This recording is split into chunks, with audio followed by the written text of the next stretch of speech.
अस्सलामु अलैकुम दोस्तों, पेश खिदमत है आज की कहानी। कहानी में आगे बढ़ने से पहले मेरी नए आने वाले दोस्तों से अपील है कि हमारे चैनल को सब्सक्राइब करें और बेल के आइकॉन को दबाकर ऑल नोटिफिकेशन ऑन कर दें ताकि हर आने वाली नई वीडियो का नोटिफिकेशन आपको बर वक्त मिल सके। अचानक मेरे जहन में वो जुमले सदाए बाज गश्त बनकर गूंजने लगे जो ख्वाब में जोगी सीताराम ने कहे थे। उसने बड़े यकीन से कहा था कि तेरा धर्म भ्रष्ट होने में ज़्यादा देर नहीं लगेगी, तेरे धर्म कर्म के दावे भी धरे के धरे रह जाएंगे। उसने मुझे बावर कराने की कोशिश की थी कि वक़्त मेरे हाथों से फिसल कर निकल गया तो फिर पछतावों के सिवा कुछ बाकी नहीं बचेगा। उसने शायद ठीक ही कहा था। जिंदगी की शाहराह पर मेरे कदम रपट चुके थे, मैं ऊंधे मुंह गिरा था, मेरा ज़मीर लहूलुहान हो चुका था। मैंने खुद को समझाने की कोशिश की, जो तीर कमान से निकल चुका था वापस नहीं हो सकता था। जो कुछ हुआ वो बेदहानी में हुआ। शराब के नशे ने मेरी खुद एतमादी की धज्जियां उड़ा दी। मैंने नजरें उठाई, झरना मेरे सामने एक नए लिबास में निखरी खड़ी थी। उसके गुदाज होंठों पर बड़ी मैनी खेज और फातहाना मुस्कुराहट खेल रही थी। मैंने उस बेहया की तरफ से मुंह फेरने की कोशिश की तो उसने बड़े तकब्बुर से कहा, मैंने तुमसे कहा था कि मैं कर्नल से खौफजदा नहीं, अपनी मर्जी की जिंदगी गुजार रही हूँ। जो चीज़ मुझे अच्छी लगती है मैं उसे हासिल करने में देर नहीं करती। तुम भी मुझे पहली मुलाकात में अच्छे लगे थे और आज मैंने तुम्हें हासिल कर लिया।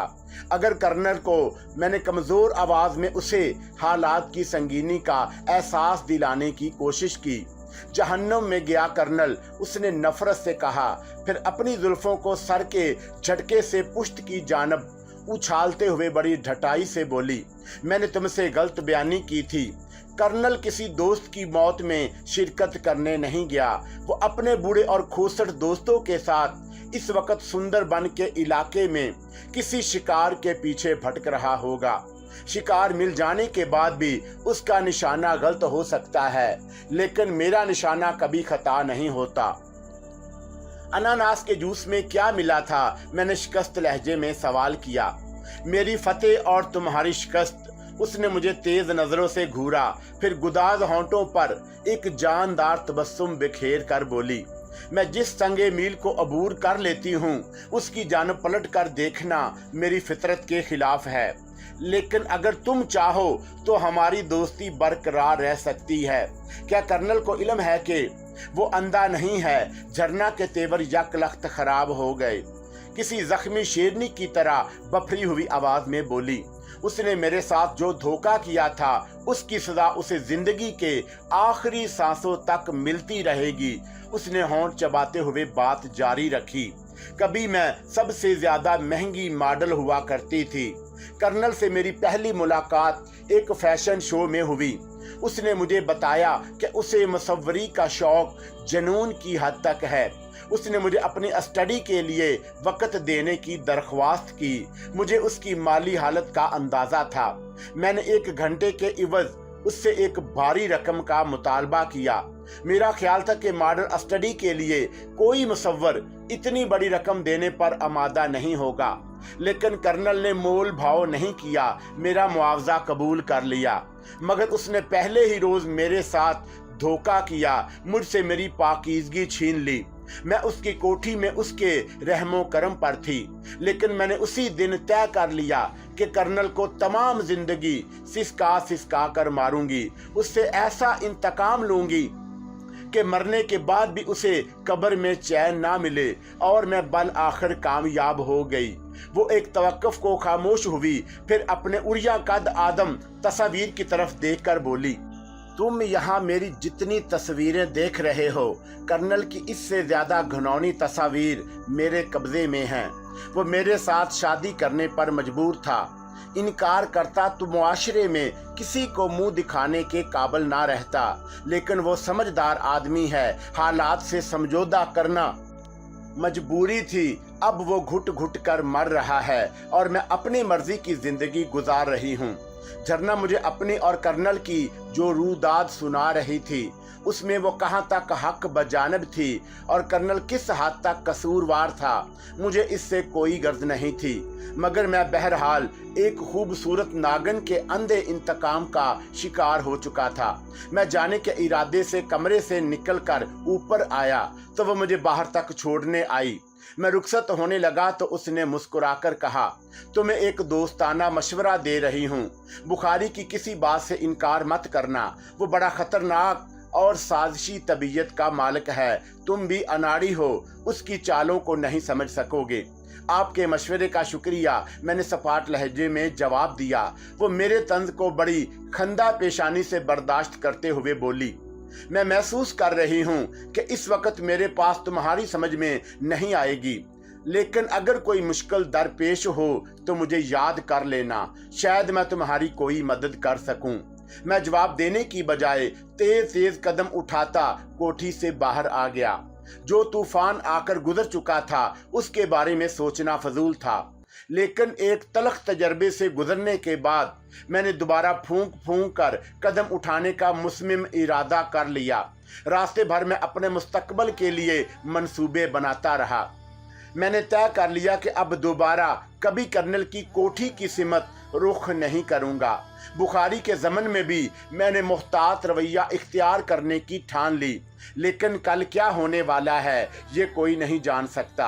हाथ में किस्मत की लकीरों का जाल ज़रूर होता है, लेकिन उसकी बारीकियों को बड़े बड़े माहर दस्त शनास भी नहीं समझ सकते। कहीं ना कहीं कोई सकम ज़रूर रह जाता है। मेरी किस्मत में क्या लिखा था, आगे चल के क्या हालात पेश आने वाले थे, मैं भी उन सब से बेखबर ही था। दूसरे रोज़ मैं दफ्तर गया तो मेरे दिल में एक ख्याल रह रह कर सर उभार रहा था। अगर झरना और बुखारी के दरमियान गहरे ताल्लुकात थे तो फिर मुमकिन है बुखारी को भी इस बात का इल्म हो चुका हो कि मैं अपनी सिता से गिर चुका हूँ। एक शुबा ये भी मेरे जहन में कुल बुला रहा था कि ऐन मुमकिन है कि बुखारी की एमा पर ही झरना ने मुझे शिकार करने का प्रोग्राम मुरतब किया हो। फ़ोन लगने के बाद झरना की पहली कॉल आना, उसे मुझे कर्नल की तरफ से खाने पर मदऊ करना और ख़ास तौर पर जूस में नशा आवर चीज़ पिलाना, ये तमाम बातें मेरे शुबे की तस्दीक कर रही थीं कि जो कुछ हुआ उसमें किसी न किसी जाविये से झरना और बुखारी की मिली भगत शामिल है। मुझे रुखसत करते वक्त उसने कहा भी था कि बुखारी की किसी बात से इनकार मत करना। मैं दूसरे दिन हस्बे मामूल दफ्तर में दाखिल हुआ तो बुखारी पहले से मुंतज़िर था। उसने जिन मैनी खेद नज़रों से मेरा इस्तकबाल किया, उसने मेरे इस ख्याल की तस्दीक कर दी कि उसे झरना से मेरी मुलाकात का इल्म हो चुका है, लेकिन उसने दफ्तर में मुझे खरीदने की कोशिश नहीं की। दफ्तरी मसरूफियात ख़त्म होने के बाद जब मैं उसकी कार में बैठकर इलाके में गश्त कर रहा था, उस वक्त बुखारी ने गुफ्तगू का रुख बदल कर संजीदगी से पूछा, अपनी पोस्टिंग के बारे में तुमने क्या सोचा? मुझे कोई जल्दी नहीं, मैंने संभल कर जवाब दिया। बास जब मुझे मुनासिब समझेगा आर्डर कर देगा। तुम नए आदमी हो, अभी मुकामी अफसरान से ज़्यादा घुले मिले भी नहीं हो, इसलिए बास का ख्याल है कि तुम्हें कोई प्राइज पोस्टिंग दी जाए, लेकिन तुम शायद वाकिफ़ होगे कि किसी प्राइज पोस्टिंग के लिए तुम्हें कबल अज़ वक़्त कुछ मुआहदे पर भी करने होंगे। मैं समझा नहीं, मैंने मासूमियत से दरियाफ़त किया, मुआहदे से आपकी क्या मुराद है? तुम बास के एतमाद को कभी ठेस नहीं पहुंचाओगे। बुखारी ने बेहद संजीदगी से कहा, तुम्हारे और बास के दरमियान जो मामला तय होंगे उसकी भनक किसी और को नहीं होनी चाहिए। इसके अलावा तुम्हें बास की मर्जी पर चलना होगा। तुम कभी बास का कोई हुक्म टालने की गलती नहीं करोगे। एक बात और बता दूं, बुखारी ने बात जारी रखी, बास किसी के साथ भी डायरेक्ट डीलिंग नहीं रखता। तुम्हें मेरे साथ अटैच करने का मकसद भी यही था कि मुझे मिडिल मैन के खदमात अंजाम देनी होंगी। मैं बुखारी की बातों का मकसद समझ गया।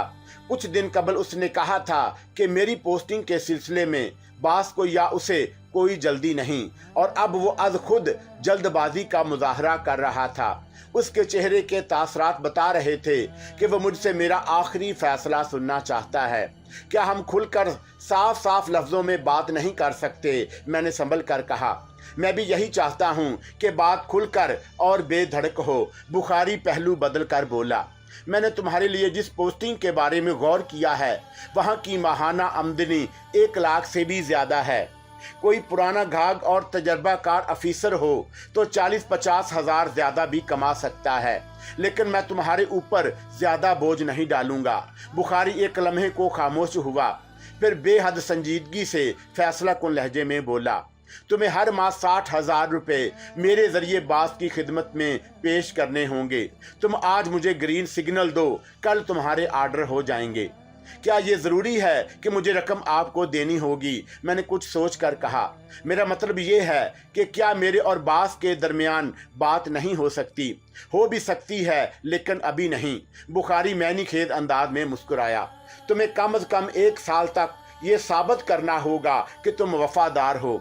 उसके बाद ही वो तुमसे बराह रास्त कोई मामला तय करने के बारे में गौर कर सकता है।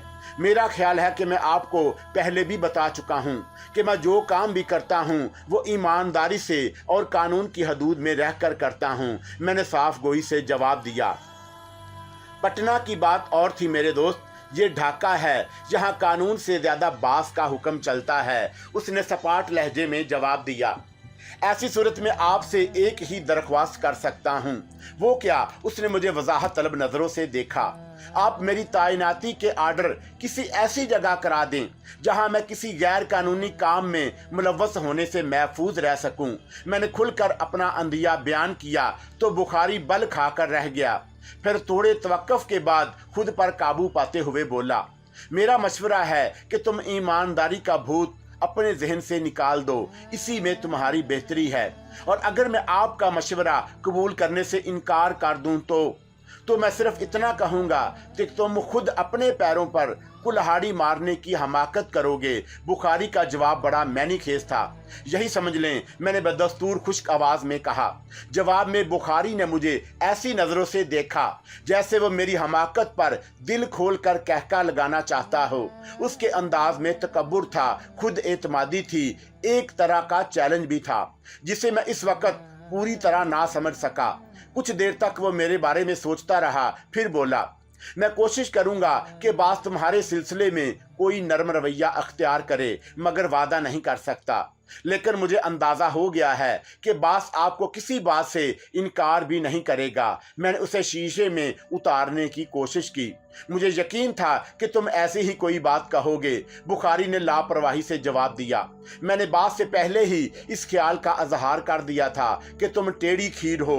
तुम्हारी पर्सनल फाइल देखने के बाद खुद बास ने भी यही कहा था कि तुम पर ईमानदारी का जो भूत सवार है वो आसानी से नहीं उतरेगा। मैंने कोई जवाब नहीं दिया। बुखारी भी कुछ देर खामोश रहा, फिर मौजू बदल कर बोला, कल रात तुम कर्नल से मिले थे। मैं उसकी कोठी पर गया जरूर था, लेकिन कर्नल से मुलाकात नहीं हुई। मैंने कसमसा कर जवाब दिया। क्या मतलब? बुखारी ने मुझे मुश्तबा नजरों से घूरा। अंदाज ऐसा ही था जैसे उसे मेरी बात पर यकीन नहीं आया। कर्नल घर पर नहीं था। मैंने संजीदगी बरकरार रखी। झरना ने मुझे बताया कि उसे अचानक अपने दोस्तों के साथ शिकार पर जाना पड़ गया। तुम कोठी पर कितनी देर रुके? बुखारी ने मुझे खरीदने की कोशिश की। मैं डिनर के बाद ही वापस चला आया। झरना ने तुम्हें रोकने की कोशिश नहीं की। बुखारी ने एक और जाफिये से मुझे टटोलना चाहा। जब कर्नल सिरे से था ही नहीं तो वह मुझे रोककर क्या करती? मैंने बदस्तूर संजीदगी इख्तियार रखी तो वह कुछ तवक्कुफ से बोला, हो सकता है तुम ठीक कह रहे हो, लेकिन मैं तुम्हें एक बात और बता दूं, झरना से जितना दूर रह सको तुम्हारे लिए इतना ही बेहतर होगा। मैं समझा नहीं। वो किसी नागन से ज्यादा खतरनाक और जहरीली है। बुखारी ने खिला में घूरते हुए जवाब दिया। उसके कांटे का मंतर शायद कर्नल के पास भी नहीं है जो वो अभी तक उसे भुगत रहा है। मैंने बुखारी के जुमले को खास तौर पर महसूस किया। उसके चेहरे के तासरात बता रहे थे कि शायद वो भी झरना के हाथों किसी तलख तजर्बे से दो चार हो चुका है। मुमकिन है उसकी कोई दुखती रग झरना के हाथ आ गई हो। शायद इसीलिए झरना ने कोठी से रुखसत होते वक्त मुझसे कहा था कि अगर कोई मुश्किल दर पेश आ जाए तो मैं उसकी खिदमात हासिल कर सकता हूँ। मुझे ये ख्याल रद्द करना पड़ा कि झरना और मेरे ताल्लुकात का इल्म उसे हो चुका होगा। कुछ देर मेरे और बुखारी के दरमियान कोई बात नहीं हुई। मैं महसूस कर रहा था कि कर्नल की मौजूद ना होने वाली बात सुनकर वो कुछ उलझ गया। उसके जहन में जरूर कोई ऐसी बात चुभ रही थी जिसका ताल्लुक झरना की जात से था। मैंने उसे टटोलने की कोशिश भी नहीं की, लेकिन मैं महसूस कर रहा था कि झरना ने किसी मुश्किल में मेरे काम आने वाली जो बात कही थी वो गलत नहीं थी। उस रोज बुखारी ने इलाके में मेरे साथ ज्यादा वक्त नहीं गुजारा। हस्बे मामूल मुझे अपार्टमेंट के नीचे छोड़कर चला गया। शाम को चाय पीने के बाद मैं अपनी मुख्तसर सी बालकनी में बैठा एक किताब का मुताला कर रहा था जब फोन की घंटी बजी। मैं किताब मेज पर रखकर फोन सुनने के लिए कमरे में आ गया। मेरा ख्याल था कि वो कॉल या तो बुखारी की होगी या फिर झरना की हो सकती है, लेकिन दूसरी जानब से जो आवाज उभरी उसे सुनकर मैं चकरा गया। वो आवाज जोगी सीताराम के सिवा किसी और की नहीं थी, जिसके वजूद को मैं ख्वाब का एक ख्याली करदार समझकर नजरअंदाज कर चुका था। कौन हो तुम? मैंने ठोस लहजे में दरियाफत किया। इतनी जल्दी भूल गया मूर्ख, अभी तो खेल शुरू हुआ है। उसकी गंभीर आवाज सनसनाती हुई मेरे कानों में गूंजी। तुम शायद? हाँ, मैं वही जोगी सीताराम बोल रहा हूँ जिसे तू सपना समझकर भुला चुका है। परंतु एक बात गिरा से अच्छी तरह बांध ले, अब तू मेरी मुट्ठी में आ चुका है। धरती की कोई शक्ति अब तुझे मेरे चरणों पर सर झुकाने से नहीं रोक सकती।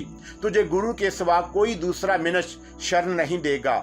तुम किसी खुश फहमी में मुब्तला हो सीताराम, मैंने तलमला कर कहा। मैं मुसलमान हूँ और मुसलमान किसी काफिर के सामने सर नहीं झुकाता। अब भी धर्म का दावा कर रहा है बड़बोले, उसने गहरे तन से कहा। एक सुंदर नारी की चमटी चिट्टी चमड़ी देखकर उसके शरीर में गले गले डूब गया, फिर भी मुसलमान होने का दावा कर रहा है। मैंने कहा था कि तेरा धर्म बहुत जल्द भरशट हो जाएगा। मैंने कोई जवाब नहीं दिया, होंठ चबा कर रह गया। उस दिन तेरी बुद्धि में मेरी बात समझ नहीं आई। अब भी समय तेरे हाथ से नहीं निकला। मुक्ति चाहता है तो मेरे साथ समझौता कर ले, नहीं तो अपने किए की सजा सारा जीवन भोगता रहेगा। तुम मुझसे क्या चाहते हो? मैंने दिल पर जबर करके पूछा। फिर आए बाएं बकने लगा। अपराधी, रस्सी जलकर राख हो गई, परंतु बल अभी तक नहीं निकला। जोगी सीताराम ने करख्त लहजे में जवाब दिया। गंध में डूब गया, फिर भी उजले मन की बात कर रहा है। मेरे साथ जो कुछ हुआ वो एक धोखा था, फरेब था। मैंने खुद अपनी वकालत करने की कोशिश की। इंसान नशे में हो तो कुछ भी कर सकता है। तू अब भी नशे में धुत है जो बहकी बहकी बातें कर रहा है मूर्ख। तू नहीं जानता कि जोगी सीताराम कितनी महान शक्ति का मालिक है, उसने सर्द आवाज में कहा। तू जिसे सुमरी समझ रहा है वो भी मेरा चमत्कार था। वो सुंदरी भी नहीं जानती थी कि अगले समय क्या होने वाला है, परंतु हुआ वही जो मैंने चाहा। मेरी बात याद रख, मैंने तुझसे कहा कि ये दुनिया एक गोरख धंधा है। मिनश नहीं जानता कि उसके भविष्य में क्या लिखा है, लेकिन जो दुनिया त्याग देते हैं, देवी देवताओं के जाप में धूमी रमाकर मस्त हो जाते हैं, वो मन का भेद भी जान लेते हैं। महापुरुषों के लिए फासलों की कोई कैद नहीं होती। उनकी आंखें धरती के भीतर छुपे खजाने भी खोज लेती हैं। मिनश तो मोरी में रेंगने वाले कीड़े से भी ज्यादा कमजोर, लाचार और बेबस होता है। सुन रहा है मूर्ख मैं क्या कह रहा हूं? तुम अपना वक्त जाया कर रहे हो। मैंने कमजोर लहजे में उससे पीछा छुड़ाने की कोशिश की। मेरे तुम्हारे दरमियान कोई समझौता नहीं हो सकता। फिर ऊंचा उड़ने लगा। सीताराम से दामन छुड़ाने की बात कर रहा है। हाँ, यही समझ लो, मैंने संजीदगी से जवाब दिया। हमारे रास्ते कभी एक नहीं हो सकते। अभी मैंने तुझे एक ही झटका दिया है, वो जहर खान से बोला। एक नारी ने तेरा सारा गुमंड अपने चरों तले रोंद डाला। तेरे धर्म कर्म की बातें भी धरी की धरी रह गईं।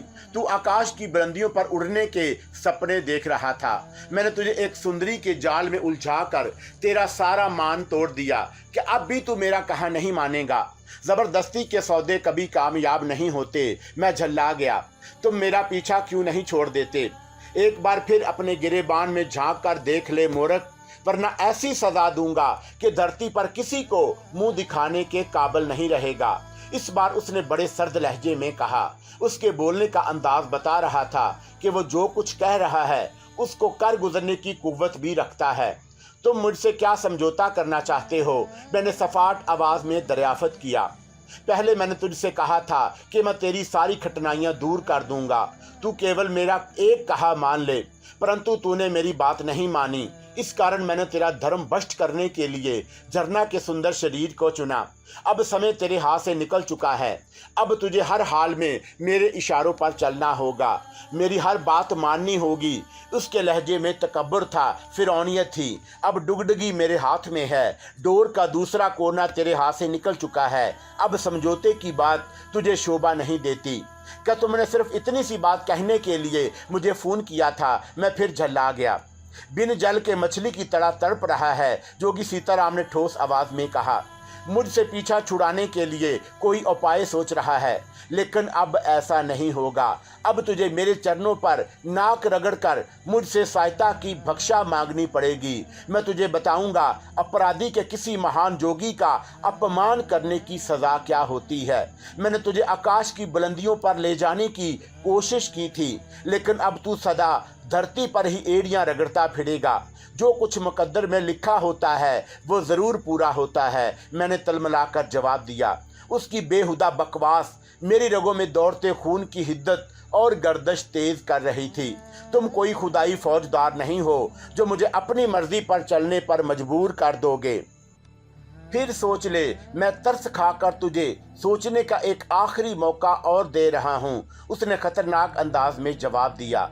ये मौका भी खो दिया तो फिर तुझे कभी मुक्ति नहीं मिलेगी, सारा जीवन भटकता रहेगा। मेरे कहने से एक बार आंखें खोल ले, मैं तुझे कुंदन बना दूंगा।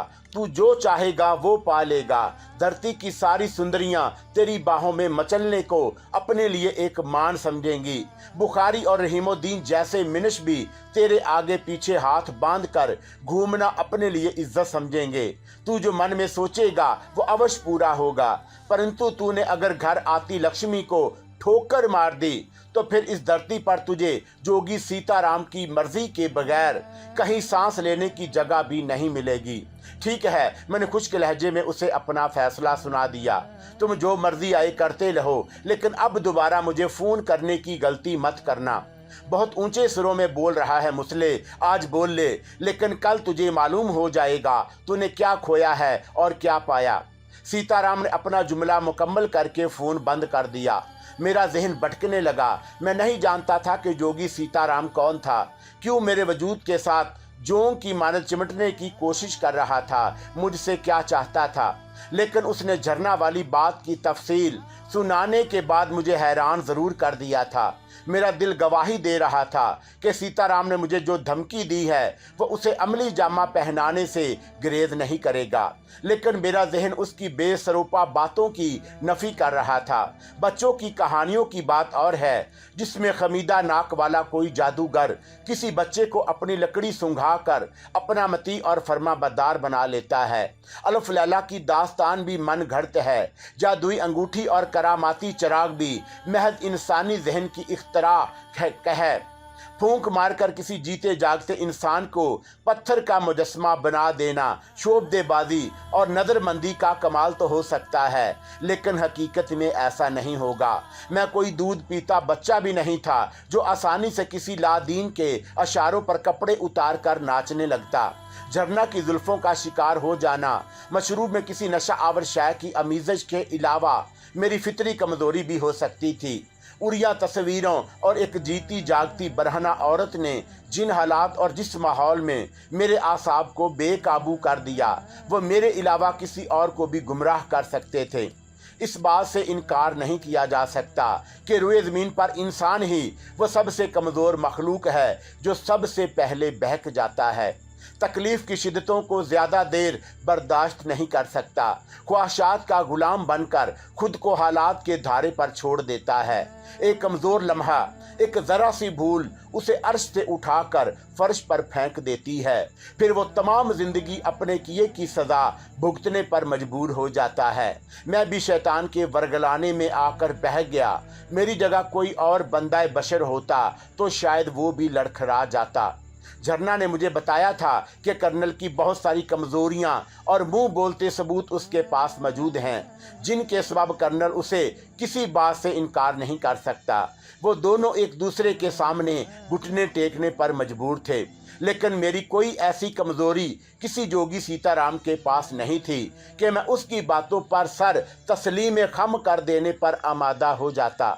ऐन मुमकिन था कि बुखारी की तरह सीताराम नामी कोई जोगी भी झरना की बेबाकियों का शिकार हो गया हो, और झरना ने जो एक शख्स की ज़बरदस्ती का इंतकाम तमाम मर्दों से लेने पर आमादा थी, जोगी सीताराम को भी मेरे बहक जाने की कहानी सुना दी हो। लेकिन महज इतनी सी बात पर मैं किसी के हाथों ब्लैकमेल नहीं हो सकता था। मेरा जहन खासी देर उलझता रहा। मैं मुख्तलिफ पहलुओं के हालात पर गौर करता रहा। मैंने सीताराम को उसकी बातों से तंग आकर धुतकार ज़रूर दिया, लेकिन बहुत सारे सवालात ऐसे थे जिनका जवाब मेरी समझ में नहीं आया। सीताराम ने ख्वाब में आकर कबल अज़ वक़्त इस बात की पेश गोई किस तरह कर दी कि मैं अपने मज़हब से भटक कर गलत रास्तों पर लग जाऊंगा। झरना से उसके मुरासम की बात समझ में आती थी, लेकिन वो बुखारी और रहीमुद्दीन के बारे में क्या जानता था? उसे मेरी ज़िंदगी के हालात का इल्म किस तरह हुआ? कौन था वो? सिर्फ मेरी ही ज़ात का तआक़ुब क्यों कर रहा था? उसने इस बात का दावा किस बुनियाद पर किया था कि अगर मैंने उसके साथ समझौता ना किया तो वह मुझे दर दर भटकने पर मजबूर कर देगा। रात को खाने की मेज़ पर मैं इन्हीं ख्यालात से उलझ रहा था जब जलील ने मेरी कैफियत महसूस करते हुए दबी ज़बान में पूछा, साहब मेरा ख्याल है इधर ढाका में आपका दिल नहीं लगा। नहीं, ऐसी कोई बात नहीं। मैंने खुद को संभालने की कोशिश की। फिर आप शाम से चुप चुप क्यों हैं? दफ्तर के कुछ मामलात उलझ गए हैं, तुम नहीं समझ सकोगे। मैंने उसे टालने की खातिर कहा, मैं ज़्यादा पढ़ा लिखा नहीं हूँ साहब, लेकिन मेरा बाप कहा करता था कि दूसरों की मुलाजमत करने से बेहतर है इंसान अपना कोई काम करे, 2 वक़्त की बजाय 1 वक़्त की रोखी सूखी खाए और लंबी तान कर सोए। जलील ने कहा, आप अपना कोई कारोबार क्यों नहीं शुरू कर देते? तुमने यहाँ कभी किसी जोगी सीताराम का सुना है? मैंने जलील की बात काट कर गैर इरादी तौर पर पूछा। नहीं साहब, ये नाम मैंने आज पहली बार सुना, लेकिन आपको कोई जोगी सीताराम कैसे याद आ गया?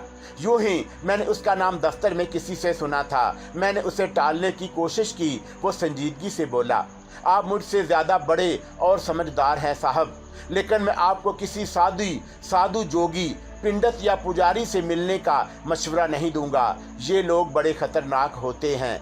जलील ने बड़ी अपनाइयत से मुझे अपनी मालूमात से आगाह करना चाहा।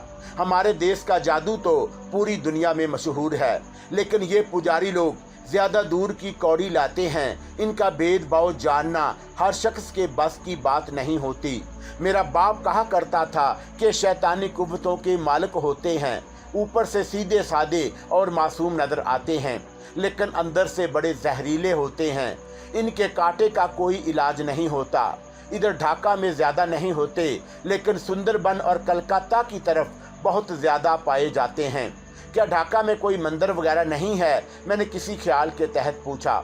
बहुत सारे हैं साहब, इधर हिंदुओं की तादाद भी बहुत है, लेकिन वो हमसे अलग थलग रहते हैं। मैंने कोई जवाब नहीं दिया, खाने में मशगूल हो गया। जलील कुछ देर खामोश रहा, फिर दबी ज़बान में बोला, साहब आप किसी जोगी के बारे में क्यों पूछ रहे थे? कोई ख़ास बात नहीं, तुम परेशान मत हो। आपका नमक खाता हूँ साहब, आपके लिए परेशान नहीं होऊंगा तो फिर किसी के लिए फ़िक्रमंद होऊंगा। उसने बड़ी मोहब्बत से कहा, फिर राजदारी से बोला, कि आपको किसी दुश्मन के खिलाफ कुछ ऐसा वैसा करवाना है? फ़र्ज़ करो कोई ऐसी बात है तो। मैंने उसे टटोलने की खातिर दरियाफ़त किया।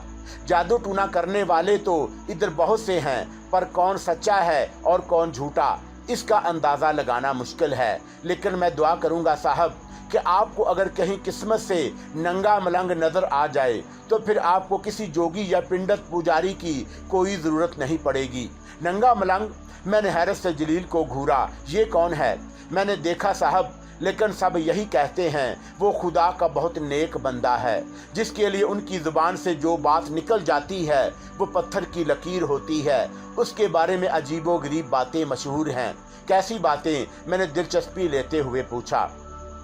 कुछ लोगों का कहना है कि वो ऊपर वाले का कोई खास बंदा है जो भटके हुओं को राह दिखाता है। जलील ने बेहद संजीदगी से कहा, ढाका में बहुत सारे लोगों ने उस देश से देखा है, लेकिन वो एक वक्त में किसी एक ही खुश नसीब को नज़र आता है। क्या मतलब? मैं चौंका। मैंने यही सुना है साहब कि वो कभी सिर्फ एक लंगोटी में और कभी बिल्कुल नंगा घूमता फिरता है, पागलों की तरह कहका लगाता है, एक टका मांगता है और एक ही बात कहता है। उसकी ज़ुबान से निकली हुई बात कभी गलत नहीं होती, मगर वो किस्मत वाले वही हैं, उन्हीं को नज़र आता है। सब लोग उसे देख नहीं सकते। ये भी खुदा की कुदरत है। जलील की बात सुनकर मुझे वो नंगा और खबती बूढ़ा फ़कीर याद आ गया जो पहले रोज़ दफ्तर जाते वक्त मुझे रास्ते में मिला था। वो भी दीवाना वार कह के बुलंद कर रहा था, लेकिन दूसरे ने उसकी जानब कोई तवज्जो नहीं दी। शायद वो मेरे अलावा जलील के बयान के मुताबिक किसी और को नज़र नहीं आ रहा था। नज़र ही नहीं आ रहा था। उसने अचानक मेरा हाथ थाम कर एक टके की फरमाइश की थी। उसने कहा था, सीधे हाथ से टका निकाल कर दे, फिर जिधर से आया है उधर ही उल्टे कदमों वापस लौट जा, आगे भोंचाल खड़ा है। मैंने उसे एक की बजाय 2 टके दिए तो वह दीवानों की तरह कहका लगाकर बोला था, कंगला खैरात बांट रहा है। बूढ़े दीवाने का ख्याल उभरा तो मेरे जहन में आंधियां चलने लगी। जलील यकीनन उसी नंगे मलंग की बात कर रहा था जो किस्मत से मुझे नज़र आया। फिर मुझे वापसी का मशवरा देकर अपनी राह हो लिया। शायद वही अल्लाह का महबूब बंदा था जो मेरी रहनुमाई करने के लिए सामने आ गया था। वो जानता होगा कि मेरे साथ क्या कुछ पेश आने वाला था, इसीलिए उसने कहा था कि आगे भोंचाल खड़ा है।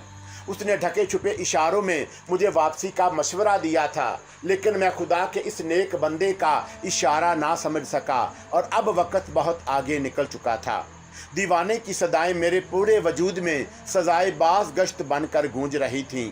जलील ने किसी नंगे मलंग की बात ना की होती तो शायद मुझे उसकी याद भी दोबारा कभी ना आती, और अब मैं सोच रहा था कि काश मैंने उस फ़कीर की असलियत जान ली होती और उसके मशवरे पर वापस पटना लौट गया होता, तो शायद आज मुझे अपनी ये दास्तान रकम करने की नौबत कभी ना पेश आती। मलंग के तज़किरे ने फिर जोगी सीताराम के तसव्वुर को मेरे जहन में ज़िंदा कर दिया। उसका झरना और बुखारी से क्या ताल्लुक़ था मुझे ये नहीं मालूम था, लेकिन अब मैं संजीदगी से सोच रहा था कि मेरे साथ जो हालात पेश आ रहे हैं या आने वाले हैं, मलंग को इसका इल्म ज़रूर था, वरना वो मुझे वापसी का मशवरा क्यों देता। मैंने उल्टा सीधा खाना खाया। फिर जलील के जाने के बाद बैरूनी दरवाजे को बंद करके अपने कमरे में आ गया। मेरे जहन में परेशान ख्यालों का एक हजूम ठाठे मार रहा था। मैं बड़ी देर तक बिस्तर पर पड़ा करवटें बदलता रहा। फिर मैंने कुछ सोचकर कर्नल कमाल बनर्जी के नंबर डायल किए। मैं झरना से बात करना चाहता था। मैंने तय कर लिया कि अगर दूसरी जानब से कर्नल ने कॉल रिसीव की तो मैं लाइन मुंतक़ी कर दूंगा, लेकिन दूसरी जानब से जिसने फ़ोन उठाया वो झरना के अलावा कोई और नहीं था। मैं आज़र बोल रहा हूँ, मैंने धड़कते हुए दिल से कहा। क्या कर्नल साहब वापस आ गए? मुझे यकीन था कि आज नहीं तो कल, लेकिन तुम मुझसे राब्ता ज़रूर कायम करोगे। झरना के लहजे में खुद एतमादी के रंग झलक रहे थे। कर्नल के सिलसिले में वो अभी वापस नहीं लौटा, झरना ने हकारत से कहा। वो वापस आ जाए तो भी कोई फ़र्क नहीं पड़ेगा। मैं शायद तुम्हें बता चुकी हूँ, मैं कर्नल से खाइफ नहीं। उसके अलावा तुम अगर मुझसे दोस्ती बरकरार रखना चाहो तो हम कहीं और भी मिल सकते हैं। मैंने इस वक्त एक दूसरे मकसद से फ़ोन किया था। मैंने संजीदगी बरकरार रखी। अगर तुम बुखारी या रहीमुद्दीन के सिलसिले में परेशान हो तो मेरा मशवरा है, अब उन दोनों से खौफज़दा होना छोड़ दो। जब तक मेरी और तुम्हारी दोस्ती बरकरार रहेगी वो दोनों तुम्हारे खिलाफ कोई कदम उठाने की जुर्रत नहीं करेंगे। क्या आप रहीमुद्दीन से भी वाकिफ़ हैं? मैंने उसका जवाब सुनकर तअज्जुब का इज़हार किया। हाँ, उसने नहायत बेबाकी से जवाब दिया। कर्नल और रहीमुद्दीन कभी एक दूसरे के जिगरी दोस्त हुआ करते थे। ये उन दिनों की बात है जब रहीमुद्दीन 4 डिवीज़न में एक ऊंचे ओहदे पर हुआ करता था। कर्नल की और उसकी दोस्ती की वजह भी कर्नल का शिकार खेलने का शौक था। रहीमुद्दीन कमोबेश रोज़ाना ही हमारी कोठी पर आता जाता था। बड़ी बड़ी पार्टियां मुनअक्कद होती, आए दिन हंगामे हुआ करते। उस वक़्त तक कर्नल इसी गलतफहमी में मुब्तला था कि मैं उसे दिलो जान से चाहती हूँ। लेकिन एक रोज़ कर्नल को किसी तरह मेरी और रहीमुद्दीन की बढ़ती हुई बेतकल्फ़ी की भनक मिल गई। उसने फौरी तौर पर अपने असर सूख इस्तेमाल किए और रहीमुद्दीन का तबादला 1-2 रोज़ के इलाके में करा दिया। उसके साथ ही कर्नल ने अपनी कोठी पर दोस्तों की आमदो रफ़त और ज़ियाफ़तों का सिलसिला भी बंद कर दिया। तुम अगर किसी ज़रिया से ना आए होते तो शायद वो तुम्हें भी कोठी के अंदर बुलाने की हमाकत ना करता। मैं खामोशी से झरना की बातें सुनता रहा। वो बड़ी ढटाई से एक एक बात खुलकर बता रही थी। वो जब खामोश हुई तो मैंने दबी ज़बान में उससे जोगी सीताराम के बारे में पूछा। क्या आप इस नाम के किसी आदमी से वाकिफ़ हैं? नॉनसेंस, उसने नफ़रत से जवाब दिया। अभी मेरा ज़ौक़ इतना पस्त भी नहीं हुआ कि जोगियों और पुजारियों को घास डालनी शुरू कर दूं। लेकिन तुमने ख़ास तौर पर किसी जोगी सीताराम के बारे में ही क्यों दरियाफ़त किया? मेरा अंदाज़ा है कि जोगी सीताराम किसी पुरानी दुश्मनी की वजह से रहीमुद्दीन और बुखारी को मेरे खिलाफ उकसा रहा है। मैंने दरोगोई से काम लिया। फ़िक्र मत करो, मैं तुम्हारी खातिर बुखारी को खरीदने की कोशिश करूँगी। अभी नहीं, मैंने तेज़ी से कहा। अगर ज़रूरत पेश आई तो मैं आपको ज़रूर ज़हमत दूंगा। मेरा ख्याल है कि तुम अभी तक कर्नल की वजह से मुझसे खौफज़दा हो। जी नहीं, लेकिन मेरी दरख्वास्त है कि आप भी come on Azar, don't be so childish. झरना ने बड़ी बेतकल्फ़ी से मुझ पर अपना हक जमाते हुए कहा। ये तुमने क्या किया? आप लगा रखी है। मुझे बेतकल्लफ़ दोस्तों की ज़ुबान से इस किस्म के फार्मेलिटीज़ भी जहर लगती हैं। आइंदा से तुम मुझे सिर्फ़ तुम कहकर मुखातब करोगे। परामर्श करो। कोशिश करूँगा। इस वक्त क्या सिर्फ सीताराम की खातिर फ़ोन किया था? झरना की आवाज़ में उसके अंदर की औरत जागने लगी। मैं तुमसे दोबारा राब्ता कायम करूँगा। मैंने दरपेश हालात की वजह से डिप्लोमेसी से काम लिया। फिर रसूल क्रेडल पर रख कर नाइट बल्ब भी ऑफ करके सोने की खातिर करवट बदल ली। झरना की ज़बानी मुझे कर्नल और रहीमुद्दीन की दुश्मनी की वजह भी मालूम हो गई। बुखारी ने भी यही बताया था कि वो दोनों एक दूसरे का नाम सुनना भी गवारा नहीं करते। उस रात मेरी आंख देर से खुली। दूसरे दिन मैं दफ्तर गया तो मुझे बुखारी के रवैये में हैरत अंगेज़ तब्दीली नज़र आई। वो मुझसे जिस तपाक से वो मिला वो मेरे लिए हैरत अंगेज़ ही था। दफ्तर में अमल से दूसरे अफराद ने भी इस तब्दीली को महसूस किया। कुछ देर हम अपने ऑफिस में बैठे बातें करते रहे। मैंने उसे गए दिन दफ्तर न आने का सबब दरियाफ़त किया तो वो बेहद संजीदगी से बोला, मैं बहुत दिनों से एक पार्टी के पीछे लगा हुआ हूँ।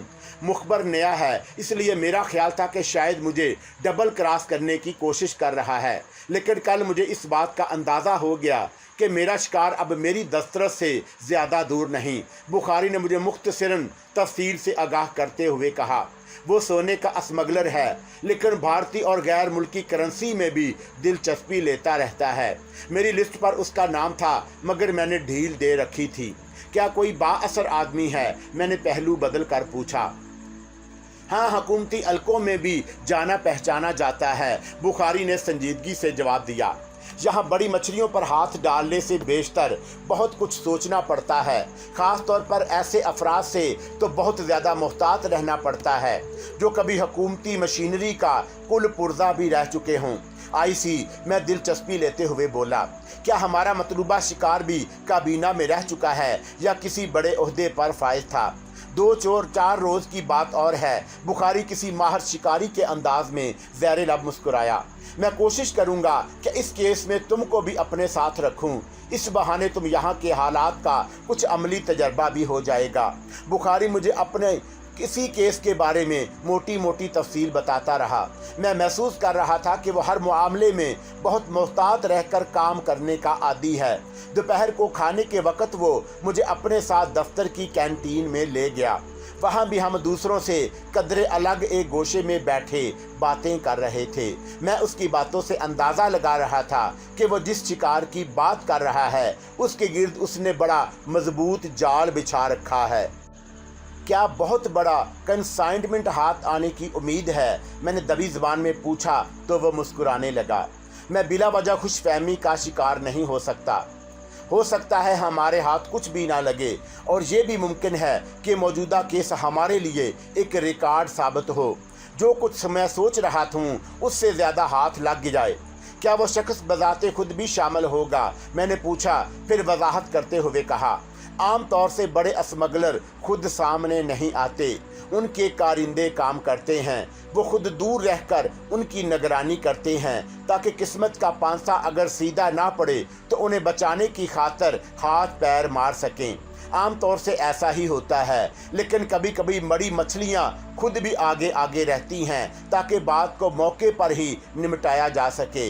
बुखारी ने कुछ तवक्कुफ से जवाब दिया, मुझे ऐसे केसेस में ज़्यादा लुत्फ़ आता है जब हमारा वास्ता किसी वहील या शार्क मछली से पड़ता है। जाल में फंसने के बाद भी वो बड़ा जोर लगाती है, शिकारी को दांतों पसीना आ जाता है। आखिरी वक्त तक उन पर काबू पाना मुश्किल होता है, लेकिन एक बार जब उनका जोर टूटने लगता है तो फिर वो सौदेबाजी पर उतर आती हैं। उनकी कोशिश यही होती है कि बात आगे ना बढ़ने पाए, वरना उनकी साख पर अच्छा असर नहीं पड़ता। वो 2 की जगह 10 और 10 की जगह 20 खटने पर बड़े फ्याजी का मुजाहरा करते हैं। बुखारी ने मुझे मैनी खेद नज़रों से देखते हुए बेतकल्फ़ी से कहा, मेरे जैसा आदमी हो तो एक तीर से 2 शिकार कर लेता है। जेब भी गर्म होती है और सामने वाले पर एहसान करके उसे अपना गुलाम भी बना लेता है। ऐसे लोग कभी कभी बड़े कार आमद साबित होते हैं, लेकिन तुम्हारे जैसा कट्टर मुसलमान हो तो फिर बात बिगड़ जाती है। जो दौलत वो तुम्हें खरीदने की खातिर देने पर आमादा होता है, बाद में उसी रकम से कोई ऐसा वकील खड़ा कर देता है जो अदालत में हमारी ईमानदारी की धज्जियां उधेड़ कर रख देता है। मगर मेरा ख्याल है कि जीत हमेशा ईमानदार ही की होती है। मैंने एक बार फिर बुखारी पर वाज़ा करने की कोशिश की कि मैं अपनी दयानतदारी से दस्तबरदार होने को तैयार नहीं हूँ। वो मुस्कुराकर बोला, मैं जानता हूँ कि पत्थर में जोंक नहीं लगती। तुम्हारी इत्तला के लिए ये भी बता दूँ कि मैं कल बाद से भी सिर्फ तुम्हारे सिलसिले में बात कर चुका हूँ। क्या फ़ैसला हुआ? मैंने बेचैनी से दरियाफ़त किया। हो सकता है कि बास आज किसी खास वक्त तुम्हें बुलाकर खुद बात करे। कुछ ना कुछ तो अंदाज़ा होगा। मैंने उसे खरीदने की कोशिश की। मेरा ख्याल है वो कुछ नरम ज़रूर पड़ा है। बुखारी ने मुझे चुभती हुई नज़रों से देखकर कहा, तुम्हारी कोई ना कोई अदा ज़रूर भाग गई है। ये भी मुमकिन है कि पटना से किसी का सिफारशी फ़ोन आ गया हो जिसकी वजह से बास पसीज गया हो, वरना पहले उसने तुम्हारे बारे में बड़े ख़तरनाक फ़ैसले किए थे। बुखारी का जवाब सुनकर मेरे जहन में फौरी तौर पर झरना का ख्याल उभरा। गुज़श्ता रात मेरी उसी से बात हुई थी। उसने कहा भी था कि कर्नल को किसी तरह उसकी और रहीमुद्दीन की बढ़ती हुई बेतकल्फ़ी की भिनक मिल गई थी, जिसके बाद कर्नल ने अपना रसूख इस्तेमाल करके उसका तबादला करा दिया था। झरना ने मेरे सिलसिले में बड़ी बेगैरती से अपनी पसंदीदगी का इजहार भी किया था। उसने ये भी कहा था कि अगर उसके इख्तियार में होता तो वह मुझे बुखारी से भी दूर रखने की हर मुमकिन कोशिश करती। मेरा जहन कला बाजियाँ खाने लगा।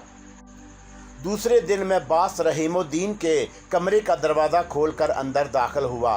वो पहले से ही मेरा मुंतज़िर था। जिस अंदाज में उसने मेरे सलाम का जवाब देकर अपने सामने बैठने का इशारा किया वो खालस अफसराना बहरहाल नहीं था। मैं खामोशी से बैठ गया तो उसने सामने रखी हुई मेरी पर्सनल फ़ाइल खोल कर उसके कुछ सफ़हात उलट पलट कर देखे, फिर उसे एक तरफ हटाकर बराह रास्त मुझसे मुखातब हुआ, यहाँ ढाका में तुम्हारा क़याम कहाँ है? मैंने जवाब में उसे अपना पता बताया तो उसने मुझे बहुत गौर से देखते हुए पूछा, ढाका में तुम्हारे कुछ वाकफ़कार भी ज़रूर होंगे। जी नहीं, मैंने संभल कर कहा, बराह रास्त मैं किसी को नहीं जानता। बराह रास्त से तुम्हारी क्या मुराद है? उसने वजाहत तलब की। पटना से रवानगी के वक़्त मुझे वहाँ के एक DSP मिस्टर बशीर अली ने अपने एक पुराने वाकफ़कार के नाम एक तारफ़ी ख़त लिखा था, जिसे मैंने यहाँ आने के बाद रिटायर्ड कर्नल कमाल बनर्जी तक पहुँचा दिया। मैंने साफ गोई से बात करने की ठान ली। अगर एक झूठ बोलता तो फिर उसे निभाने के लिए 10 बार दरोगोई का सहारा लेना पड़ता। इसके अलावा मुझे ये ख्याल भी लाहक था कि बुखारी ने मुमकिन है मेरे और बनर्जी के बारे में बास को पहले ही बाखबर कर दिया हो। दूसरा ख्याल ये भी था कि अगर ये मेरा अंदाज़ा दुरुस्त था कि झरना ने मेरी खातर कोई सिफारशी फ़ोन किया है तो मेरा कोई गोल मोल जवाब रहीमुद्दीन को शायद पसंद ना आता। मेरी नज़रें बास के चेहरे पर जमी हुई थी। कमाल बनर्जी का नाम सुनकर उसने इस अंदाज में फरेरी ली जैसे वो नाम उसकी समात पर गिरां गुजरा हो, लेकिन उसने बड़ी खूबसूरती से अपनी कैफियत पर काबू पा लिया। तुम कमाल बनर्जी से कितनी बार मिल चुके हो? बास का लहजा खुश्क और खुरदरा था। सिर्फ एक बार, मैंने जल्दी से वजाहत की। दूसरी बार मैं उनकी मिसेज की कॉल पर वहां गया था, लेकिन मिस्टर कमाल से मुलाकात नहीं हो सकी। मिस्टर कमाल ने बताया था कि उन्हें अचानक शिकार पर जाना पड़ गया। रहीमुद्दीन की तेज़ नज़रें मुझे अपने वजूद में चुभती महसूस हुईं। वो मेरे चेहरे के बदलते एक एक तासर का बेगौर मुताला कर रहा था। मेरा जवाब सुनकर वो एक लम्हे खामोश रहा, फिर संजीदगी से बोला, मिस्टर आज़र, तुम एक जवान और ईमानदार अफीसर हो। मैं तुम्हारी पटना वाली पर्सनल फ़ाइल कई बार देख चुका हूँ। मुझे खुशी है कि तुम्हारा पुराना रिकॉर्ड बेदाग है। मैं उम्मीद करता हूँ कि तुम ढाका में भी निहायत ईमानदारी और मेहनत के साथ अपनी कारकर्दगी की साबका रवायत को बरकरार रखने की कोशिश करोगे। मैं आपको किसी किस्म की शिकायत का मौका नहीं दूंगा सर, मैंने पूरे वसूख से कहा। गुड, रहीमुद्दीन ने बदस्तूर संजीदगी से कहा।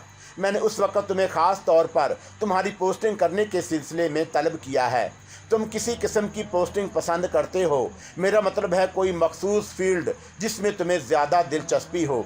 मेरा कोई ज़ाती चॉइस नहीं है सर, मैंने मुख्तार अंदाज इख्तियार किया। आप मुझे जो सीट भी देंगे मैं उस पर पूरी मेहनत और जानफशानी से काम करने की कोशिश करूँगा। तजम्मुल बुखारी के बारे में तुम्हारी ज़ाती ख्याली राय क्या है?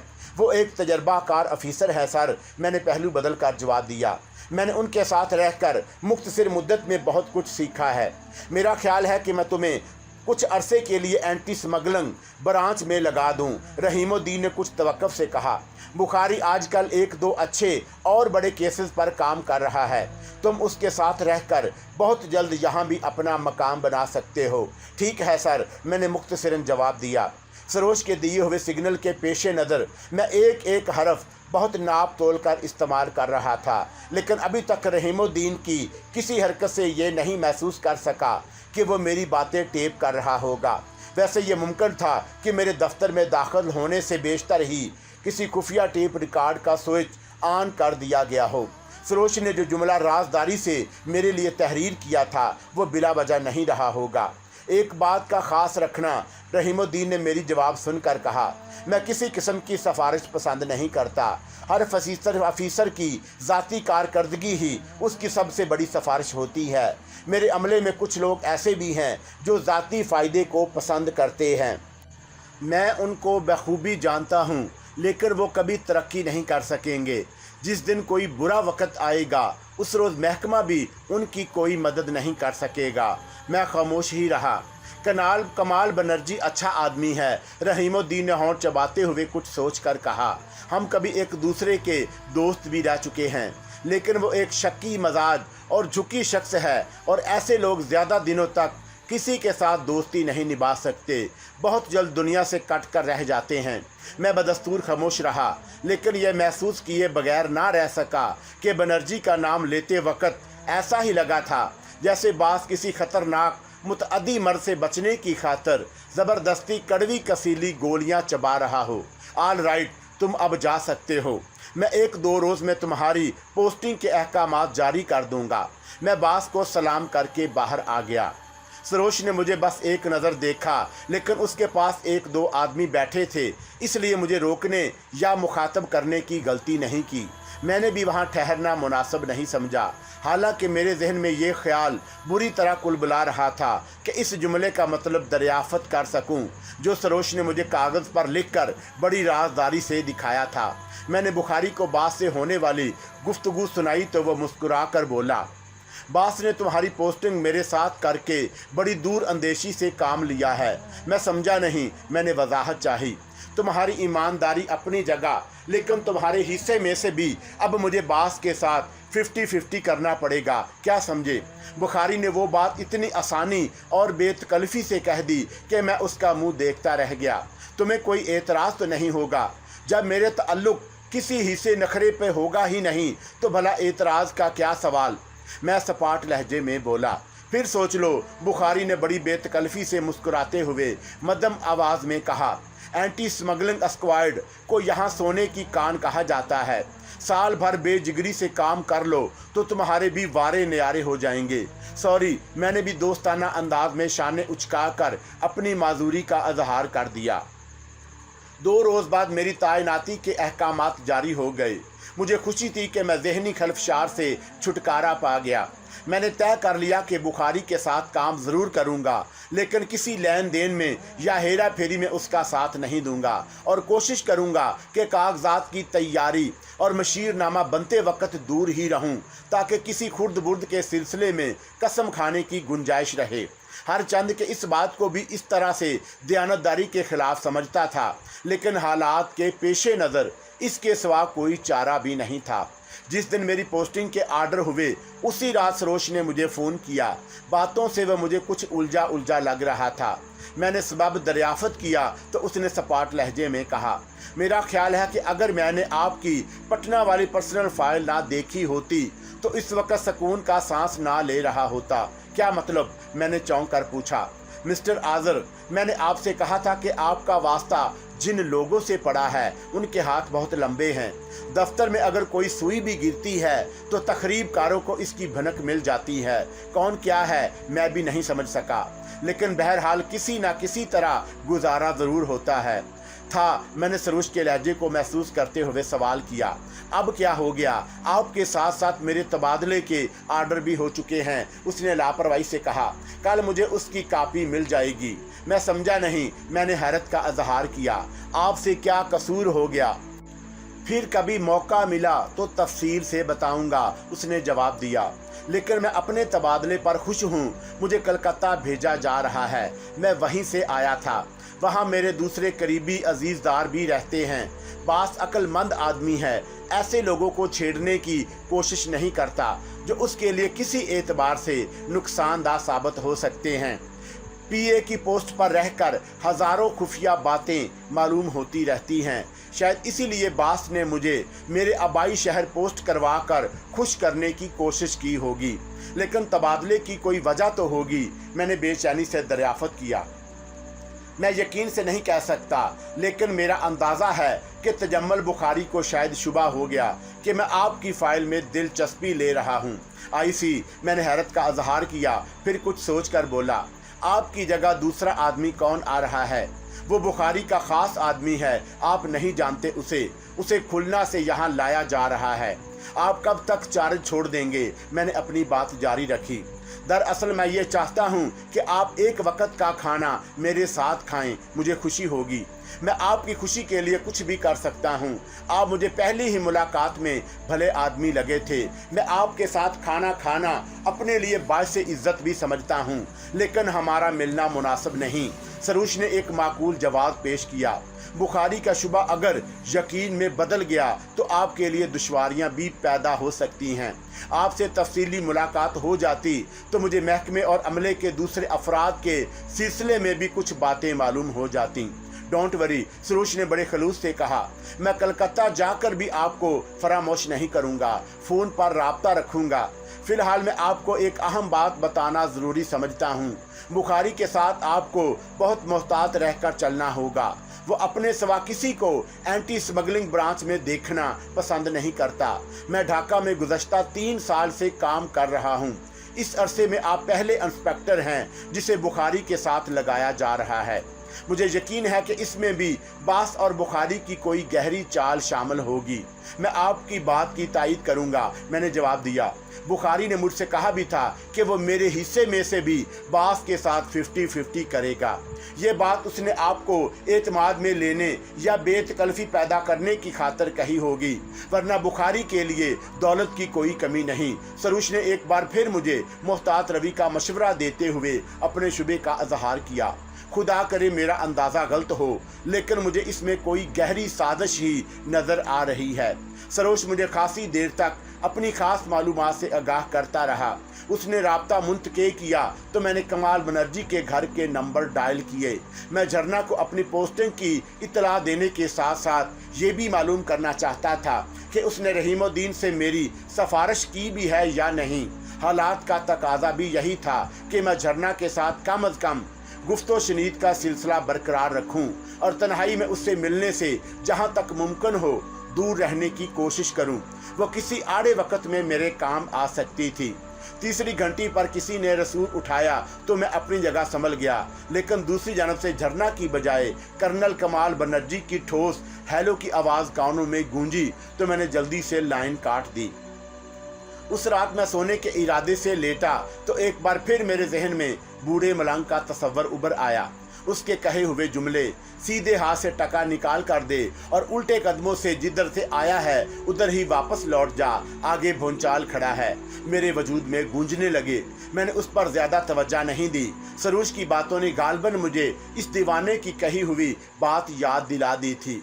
मैं कुछ देर करवटें बदलता रहा, फिर लंबी तान कर सो गया। 1.5 माह के अरसे में मैंने बुखारी के साथ मिलकर 4-5 निहायत कामयाब केस किए। मैं दयानतदारी से कह रहा हूँ कि मुझे इस बात का मतलब इल्म नहीं कि बुखारी ने इन केसेस में क्या कमाया और किस कदर हेरा फेरी की। मैं इन्वेंट्री और मशीरनामा बनते वक्त इधर उधर हो जाता था ताकि कसम खाने और हलफ उठाने की गुंजाइश रहे, लेकिन मेरा ख्याल है इन केसेस में बुखारी ने कम अज़ कम 75 लाख की रकम मुजरमों से ईंठी होगी। जो सामान खुर्द बुर्द किया वो अलहदा था। बुखारी की वजह से रहीमुद्दीन से मेरे मरासम बढ़ने लगे। उसने ख़ास तौर पर 2 केसेस में मुझे तारीफ़ी असनाद और इनाम के लिए भी ऊपर रिकमेंड किया और ज़ाती तौर पर भी मुझे तारीफ़ी सर्टिफिकेट से नवाजा। बुखारी हर केस के बाद मुझसे एक बात ज़रूर कहता, समुंदर की तरह इंसान की ज़िंदगी में भी मदो जज़र पैदा होता रहता है, इसलिए मैं तुम्हारा हिस्सा बड़ी ईमानदारी से महफूज करता जा रहा हूँ। जब भी तुम चाहोगे वो रकम तुम्हें सिर्फ 24 घंटे के नोटिस पर मिल जाएगी। लेकिन तुमने पहले तो कुछ और कहा था, मैं बेतकल्फ़ी से उसको याद दिलाता। तुमने कहा था कि मेरे हिस्से की रकम तुम और बास बराबर बांट लिया करोगे। वो सिर्फ मजाक था, लेकिन ये बात मैं बड़ी संजीदगी से कह रहा हूँ। तुम्हारा हिसाब किताब अलहदा है। वो मुझे मैनीखेत अंदाज में उकसाने की कोशिश करता ताकि मैं भी अपनी किस्म तोड़कर उसके साथ हसूल के लेन देन में शरीक हो जाऊं। शायद उसकी ज़िंदगी में ऐसा मुमकिन ना होगा, मैं बड़े एतमाद से जवाब देता। 1.5 माह के अरसे में 2 बार मेरी मुलाकात झरना से भी हो चुकी, लेकिन उसके लिए मुझे कर्नल की कोठी पर नहीं जाना पड़ा था। दोनों मुलाकातें ऑफिसर क्लब में हुई। उन दोनों मौक़ों पर बुखारी मेरे साथ था, इसलिए झरना को मुझसे खुलकर बात करने का मौका नहीं मिला। लेकिन मैंने क्लब में झरना और दूसरे मेंबरान के दरमियान बेतकल्फ़ी से इस बात का बखूबी अंदाज़ा लगा लिया कि वो बेशर्मी के रास्तों पर बहुत आगे निकल चुकी थी। जब भी हमारी निगाहें आपस में चार होती, वो पलकों की एक एक जुम्बश से शिकवा और शिकायत शुरू कर देती। बुखारी ने इतनी जल्दी मुझसे बेतकलीफ़ पैदा की थी कि कभी कभी मुझे खुद भी तअज्जुब होता। वो हर बात मुझसे खुलकर करने लगा, हर तरह से मेरा ख्याल रखता। ख़ास तौर पे मैं उस बात पर उसका शुक्रगुजार भी था कि उसने मेरी ईमानदारी का भरम कायम रखने में हर एतबार से मेरी मदद की। ये और बात है कि उसमें उसका मफाद भी शामिल था। मुझे खुशी थी कि इस अरसे में जोगी सीताराम की पुरइसरार शख्सियत ने भी मेरा पीछा छोड़ दिया था, लेकिन ये सब कुछ मेरा वहम था।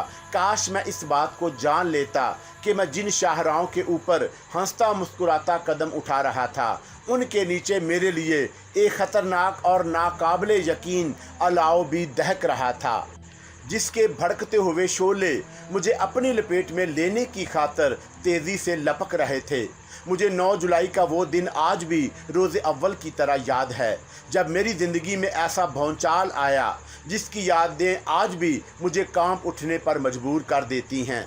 उस दिन मैं 3 रोज़ बाद एक बड़ा केस निपटा कर थका मांदा घर लौटा था। इस केस में बुखारी ने एक मोटी असामी पर हाथ डाला था जो शुरू में तो बहुत उछला कूदा। उसने मुझे और बुखारी दोनों को खतरनाक अंजाम से 2-4 कर देने की कसम खाई थी, लेकिन फिर बुखारी ने जो शिकंजा इस्तेमाल किया उसमें फंसने के बाद उसने अपनी ज़ुबान तो बंद कर ली, लेकिन उसकी आंखें आखिरी वक्त तक शोले उगलती रही थीं। मैं 3 रोज़ से एक पल के लिए भी सो ना सका, इसलिए जलील के बेहद इसरार पर ज़बरदस्ती 2-4 लुकमे हलक के नीचे उतारे, फिर अपनी ख्वाबगाह में जाकर लिबास तब्दील किए बगैर ही अपने बिस्तर पर ढेर हो गया। मुझे इस बात का भी मतलब इल्म नहीं हुआ कि जलील किस वक्त गया। उसके पास बाहर के दरवाजे की एक चाबी मौजूद थी, इसलिए गालबन वह मुझे अपने जाने की इत्तला देने की कोशिश में नाकाम होकर खामोशी से रुखसत हो गया। मैं घोड़े बेचकर सो रहा था जब मुझे ऐसा महसूस हुआ जैसे कई अफराद मिलकर मेरे अपार्टमेंट का दरवाज़ा तोड़ने की कोशिश कर रहे हों। मैं कच्ची नींद से हड़बड़ाकर उठा। वो मेरा वहम नहीं था। मेरे अपार्टमेंट के दरवाजे को बड़ी शिद्दत से पीटा जा रहा था। मैं लपकता हुआ दरवाजे के करीब गया। कौन है? क्या मुसीबत आ गई है? मैंने बुलंद आवाज़ से दरियाफ़त किया तो दूसरी जानब से दरवाजे पर ज़रबें लगानी बंद कर दी गईं। दरवाज़ा खोलो, बाहर से किसी ने गर्ज कर कहा। तुम्हें किससे मिलना है? मैंने पूछा। मैं पुलिस इंस्पेक्टर हूँ, इस बार तहकमाना लहजे में जवाब मिला। दरवाज़ा खोलो, हमें तुम्हारे अपार्टमेंट की तलाशी लेनी है। मैं एक लम्हे को गड़बड़ा गया। मेरे जहन में उस खतरनाक मुजरम का तस्वर उभर आया जिसे बुखारी ने अपने शिकंजों में जकड़ कर बेबस किया था। उसके केस पेपर में भी बुखारी ने कोई हेरा फेरी नहीं की थी। अलबत्ता 2 लाख की रकम ईंटने के बाद उसे दरमियान से निकाल दिया था। उसका जिक्र भी मुझसे बाद में किया गया। बुखारी ने कहा था वो शख्स जो इस कदर उछल कूद रहा था एक साबिक डिफेंस सेक्रेटरी का साला है और बहनोई के ताल्लुकात की आड़ लेकर बहुत अरसे से लंबे लंबे हाथ मार रहा था। मैं कई बार उसे नज़रअंदाज कर चुका था, लेकिन आज उसकी मौत ही आई थी जो मेरे आंकड़े में फंस गया। मेरा ख्याल है कि तुमने उसे छोड़कर अच्छा नहीं किया। ऐसे अफराद वक्ती तौर पर गुलू खलासी के लिए कदमों पर गिर जाते हैं, लेकिन बाद में बड़ी चीखों पुकार करते हैं। मैंने उसे बहुत सस्ते दामों छोड़ दिया। बुखारी लापरवाही से मुस्कुराकर बोला। मैं नहीं समझता कि अब वह उछल कूद करने की हमाकत करेगा। 2 लाख की हकीर रकम इस मोटे मुर्गे के लिए कोई अहमियत नहीं रखती। अलबत्ता ये बात अपनी जगह तय है कि वो अपने दोनों साथियों को छुड़ाने की खातिर ज़रूर हाथ पैर मारेगा। हो सकता है तुम्हारा ही अंदाज़ा दुरुस्त साबित हो। मैंने 2 लाख वाली बात नज़रअंदाज करते हुए कहा। 100% दुरुस्त साबित होगा, बुखारी ने बड़ी यकीन से कहा। मैंने उसके सामान में कोई खुर्द बुर्द नहीं की, इसलिए कि 2 लाख का बोझ बड़ी आसानी से बर्दाश्त कर लेगा। तुम्हारी इत्तला के लिए ये भी बता दूं कि ऐन मुमकिन है ये केस अदालत में जाने से पहले ही अंतर्बूद हो जाए। क्या मतलब? मैं चौंका। बास ऐसे ही अफराद को हमेशा एहसानों के बोझ तले दबा देता है जिनकी जड़ें मजबूत और दूर तक फैली हों। मैं जिस डिफेंस सेक्रेटरी की बात कर रहा हूँ वो हमारी मौजूदा हुकूमत का भी एक अहम रुकन है। मेरे जहन में बुखारी की बातें गूंज रही थी जब दरवाजे को ज़ोर से ठोकर मारकर दोबारा उसे खोलने का हुक्म दिया। मैंने झल्ला कर दरवाज़ा खोला तो एक बावर्दी इंस्पेक्टर 3 मसला सिपाहियों के साथ दनदनाता हुआ अंदर घुस आया। बाहर गैलरी में कुर्बो जवार में रहने वाले कुछ पड़ोसी भी जमा हो चुके थे। तुम्हारा नाम आज़र है? पुलिस इंस्पेक्टर ने मुझे तेज़ नज़रों से घूरा। जी हाँ। आबकारी और महसूलात के महकमे से ताल्लुक़ है तुम्हारा? दूसरा सवाल भी हकारत से किया गया। जी हाँ, लेकिन आप हजरात, मेरे पास बाकायदा सर्च वारंट है। इंस्पेक्टर ने मुझे बड़ी रौनक से झिड़क दिया। तुमने जिस शख्स से 2 लाख की रकम बेतौर रिश्वत ली उसने तुम्हारे खिलाफ बाकायदा पर्चा करा दिया है। ये सरासर बकवास है। मैंने तलमलाकर अपनी सफाई पेश की। मैंने अपनी पूरी मुलाजमत के दौरान 1 पैसा भी किसी से लेने की कोशिश नहीं की। जो शख्स भी पकड़ा जाता है वो तुम्हारी ही तरह ईमानदारी की कस्में खाना शुरू कर देता है। इंस्पेक्टर ने हकारत से कहा। अभी मालूम हो जाएगा तुम्हारी ईमानदारी का दावा कहाँ तक दुरुस्त है। मैंने किसी मजिस्ट्रेट की मौजूदगी के बगैर तलाशी लेने पर एहतजाज किया, लेकिन इंस्पेक्टर अपने सिपाहियों को इशारा कर चुका था जिन्होंने मेरे अपार्टमेंट का सामान खंगालना शुरू कर दिया। इंस्पेक्टर मेरे साथ खड़ा मुझे बड़ी कीना तोड़ नज़रों से घूर रहा था। मैंने उसे ज़्यादा छेड़ना मुनासिब नहीं समझा। मेरे हाथ साफ थे, मुझे अपने आप पर एतमाद था। मुझे यकीन था कि इन्हें तलाश मुकम्मल करने के बाद खिस्त का सामना करना होगा। 20-25 मिनट तक वो बड़ी बेदर्दी से मेरे सामान को उलटते पलटते रहे। फिर एक सिपाही ने मेरे कोट की तलाशी लेना शुरू की जो हैंगर पर लटका था। एक शुबा मेरे जहन में गहरी सूरत से उभरा। मैं सिपाही की तरफ तेजी से लपका, लेकिन वो इतनी देर में अपना काम दिखा चुका था। उसका हाथ मेरे कोट की अंदरूनी जेब से बाहर बरामद हुआ तो उसमें हज़ारों रुपए के नोटों की पूरी गड्डी मौजूद थी। मेरा सर चकरा कर रह गया। मेरे साथ धोखा हुआ था। उन्होंने मुझे फांसने के लिए जालसाजी का जाल बिछाया। नोटों का वो चारा मुझे फांसने के लिए वो अपने साथ ही लाए थे। सर, पुलिसमैन ने इंस्पेक्टर की तरफ नोटों की गुड्डी बढ़ाते हुए अपनी घटिया कारकर्दगी पर मसनूई खुशी का इजहार किया। ये रही मतलूबा रकम। गुड, इंस्पेक्टर ने कहा, फिर मुझे चुभती हुई नज़रों से देखकर बोला, अब तुम सफाई में क्या कहोगे? तुमने मुझे किसी के कहने पर धोखे से ट्रेप किया है। मैंने खून का घूंट पीते हुए कहा, ये गुड्डी मेरे कोट की जेब से बरामद नहीं हुई, तुम इसे अपने साथ लाए थे। ये सरासर ज़्यादती है, बददियानती है। मैं अपनी सफाई में एहतजाज करता रह गया, लेकिन इंस्पेक्टर ने बाहर से मौका के 2 गवाह बुलाकर ज़रूरी कार्रवाई मुकम्मल करने में भी बड़ी फुर्ती का मुजाहरा किया। मुझे यकीन था कि वो गवाह भी उसी के मखसूस आदमी रहे होंगे। इंस्पेक्टर, मैंने उसे एहसास दिलाने की कोशिश की, तुमने अपनी वर्दी के साथ भी गद्दारी की है, लेकिन मैं तुम्हें इसमें कामयाब नहीं होने दूंगा। मैंने कर्नल कमाल बनर्जी को फ़ोन करना चाहा। जरना से बात हो जाती तो वो भी मेरी मदद को ज़रूर तैयार हो जाती, लेकिन इंस्पेक्टर ने मुझे फ़ोन करने की इजाज़त नहीं दी। सिपाहियों ने उसके इशारे पर मेरे हाथ में हथकड़ी डाल दी। मैं चीखता चिल्लाता रह गया। थाने में मजिस्ट्रेट भी मौजूद था, जिसने कागजात पर अपने दस्तखत और मोहर लगाकर मेरे ताबूत पर आखिरी कील भी ठोंक दी। उसने भी कागजात पर दस्तखत करके जाए वकुआ पर अपनी झूठी मौजूदगी जाहिर कर दी। गोया जो कुछ हुआ था वो एक सोचे समझे मंसूबे के तहत किया गया था। कहीं ऊपर से मिलने वाले अहकामात ने उन सब को ज़मीर फरोशी पर मजबूर कर दिया था। सर, मैंने बराह रास्त मजिस्ट्रेट से कहा, मेरे साथ जो कुछ हो रहा है वो सरासर धांधली है। तुमको जो कुछ कहना है, जो सफाई पेश करनी है, वो अदालत के रूबरू पेश करना। राशि मजिस्ट्रेट ने सपाट लहजे में एक रटा रटाया जवाब दिया, फिर देगर ज़रूरी कागजात की खाना पूरी करके चला गया। मजिस्ट्रेट के जाने के बाद इंस्पेक्टर और उसके अमले के अफराद ने मेरे साथ वही बर्ताव किया जिसके अहकामात उन्हें पहले से मिल चुके थे। मुझे गंदी गंदी गलीज और नाकाबिले बर्दाश्त गालियों से नवाजा गया। जूतों और ठोकरों से मेरी तवाज़ा की गई।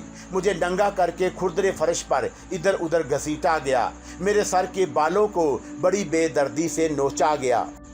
इंस्पेक्टर, मैंने निढाल होकर कहा, अल्लाह से डरो, एक दिन तुम्हें उसे भी मुंह दिखाना होगा। उससे पहले मुझे अपने बड़े अफसरों को भी मुंह दिखाना है। वो जहर खान से बोला, क़यामत जब आएगी तब देखा जाएगा, लेकिन मुझे मालूम तो हो कि आखिर मुझे किस बात की सज़ा दी जा रही है। मैंने हाँफते हुए कहा, ये तो हमें भी पता नहीं मेरी जान। एक हट्टे कट्टे सिपाही ने मूंछों पर ताव देते हुए बड़ी ढटाई से जवाब दिया, हम हुक्म के बंदे हैं, आर्डर की तामील करके खालस हलाल की रोटी खाते हैं। थोड़ी देर सस्ताने के बाद वो दोबारा मेरी धुनाई कटाई में मशगूल हो गए। मेरे ऊपर ईमानदारी के इवज़ जुल्म के पहाड़ तोड़े गए। मेरी कर्बनाक चीखें दरो दीवार से टकराती रहीं, लेकिन उन जालिमों को मेरी हालत पर रहम ना आया। फिर जब मेरी हालत नाजुक हो गई, मुझ पर बेहोशी तारी होने लगी, तो 2 सिपाहियों ने डंडा डोली करके मुझे हवालात के नंगे फर्श पर डालकर लाकअप कर दिया। मेरा ख्याल था कि दफ्तर के अमले की तरफ से कोई ना कोई मदद को ज़रूर आएगा, लेकिन किसी ने भी आने की जहमत गवारा नहीं की। तीसरे दिन एक अक्साइद अफीसर मुझसे मिलने आया। मुझे अंधेरे में उम्मीद की एक मदम सी किरण नज़र आई, लेकिन जब उसने मुलाकाती कमरे में पुलिस इंस्पेक्टर के सामने एक सील बंद लिफाफा थमाकर उसकी रसीद पर दस्तखत करने को कहा तो मेरी आंखों के नीचे अंधेरा फैल गया। मैंने लरजते हाथों से बेमुश्किल लिफाफा खोला। मेरा अंदाज़ा गलत साबित नहीं हुआ। मुझे फौरी तौर पर मुलाजमत से मुअत्तल कर दिया गया था। ये ज़्यादती है सर, मैंने अपने अफीसर के हाथ जोड़ कर दरख्वास्त की। मुझ पर झूठा केस बनाया गया है, मैंने किसी से रिश्वत नहीं ली। इसका फैसला अब अदालत ही करेगी, लेकिन बास को तुम दोनों से इस घटिया हरकत की उम्मीद नहीं थी। उसने नज़रें बदल कर कहा, तुम्हारी हरकतों ने महकमे की साख को खराब करने की गलती की है। दूसरे को उसका इनाम कुदरत की जानब से मिल गया, अब तुम्हारी बारी है। दूसरा कौन? मैंने तअज्जुब से पूछा। तजम्मुल बुखारी, अफीसर ने बदस्तूर नफरत से जवाब दिया। 1 लाख रुपए की रकम उसकी लाश से बरामद हो चुकी है। लाश? मैं हैरत से एक्साइज अफीसर का मुंह तकने लगा। हाँ, उसने बदस्तूर सख्त लहजे में कहा। वो एक लोडिंग ट्रक से टकरा कर हादसे में जान बहक हो गया। पुलिस ने तफ्तीश के दौरान उसकी जेब से वो नसफ रकम भी बरामद कर ली जो तुम दोनों ने बांटी थी। ये झूठ है सर, मैंने बड़ी आर्जी से कहा। मैंने अपनी तमाम ज़िंदगी में कभी किसी से हराम की 1 पाई 1 टका भी नहीं लिया। अब इन फजूल बातों से कुछ हासिल नहीं होगा। तुमने जो किया है अब उसकी सज़ा भुगतने के लिए तैयार हो जाओ।